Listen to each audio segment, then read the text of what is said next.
Hi, I am Abhinav and I work at Decibels Lab as a BMS algorithm development engineer. So in the upcoming bootcamp that is on internal resistance characteristics of lithium ion cell, we'll be discussing and discovering some interesting topics on the internal resistance aspect of lithium ion cell.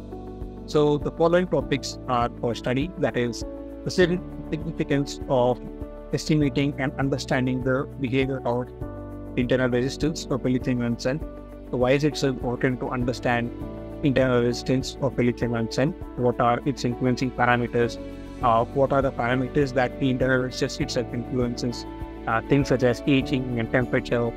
Then we'll also be discussing some estimation methods of internal resistance. So what are the different devices, the different instruments, or the different testing procedures that one can use in order to estimate the internal resistance. And then we come to understanding what are its applications. So basically how the internal resistance will be applied in real life. So to get certain parameters as an output.